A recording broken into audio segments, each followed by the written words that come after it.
Doğrudan da bu mövsüm Premyer Liqada məşqçilərin mövsümü oldu deyə bilərik. Böyük əksəriyyət klublarda rəhbərliyin imzası, rəhbərliyin möhrü yox, məşqçilərin möhrü ön planda oldu.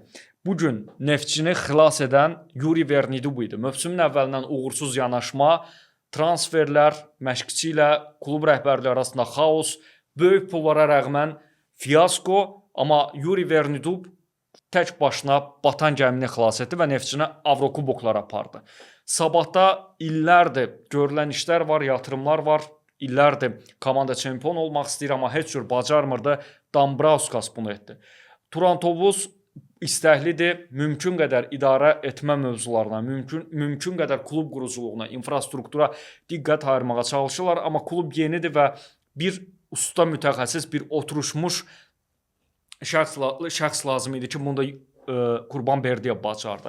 Aşağı pillələrdə mübarizə aparan klublarla bağlı da bax bu cür müqayisələr deyə bilərik. Yəni məsələn İmişli olsun, Premyer Liqaya yeni gəlmişdi, bir sıra problemləri var idi, bir sıra uğursuz yanaşmaları var idi, infrastruktur problemi var idi, mükəmməl heyəti yox idi. Biz onların Qəbələ, Kəpəz, Karvanla Premyer Liqada qalmaq mübarizəsini gözləyirdik, amma bu mübarizəni erkən bitirdilər və mövsüm ərzində çox iddialı oldular. İnsafən deyək ki, burada da məşqçi işi bu uğuru gətirdi. Elə Kəpəzin özündə də onu kimi məşqçi işi birmənalı olaraq Gəncə futbolunu xilas elədi.